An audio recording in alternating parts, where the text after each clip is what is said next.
ہرن اور اس کے بچے کی پیدائش۔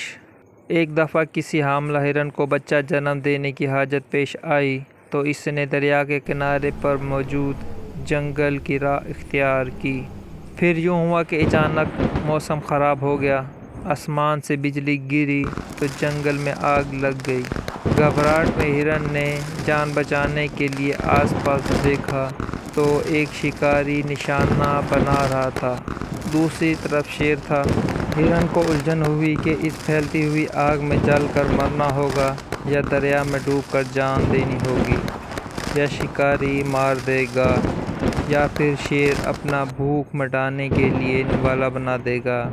ہر سمت خطرہ ہے، فرار کی کوئی راہ نہیں۔ اس وقت ہرن کے اختیار میں جو تھا وہ کرنے کا فیصلہ کیا، یعنی پیدائش پر توجہ مذکور کی۔ پھر ایسا ہوا کہ شکاری نے نشانہ لگایا تو آسمان پر بجلی چمکی، اس کی آنکھیں اچانک بند ہو گئیں اور تیر شیر کو جا لگا۔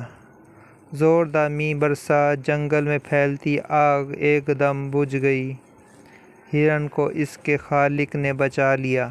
زندگی میں کبھی مشکلات مصائب چاروں طرف سے گھیر لیں تو اس وقت وہ کام کریں جو آپ کر سکتے ہیں، باقی چیزیں اس ذات کے لیے چھوڑ دیں جس نے نظام عالم کو چاروں طرف سے گھیر رکھا ہے۔ وہی آپ کی حفاظت کرے گا انشاءاللہ۔ اللہ ہم سب کا حامی و ناصر ہو۔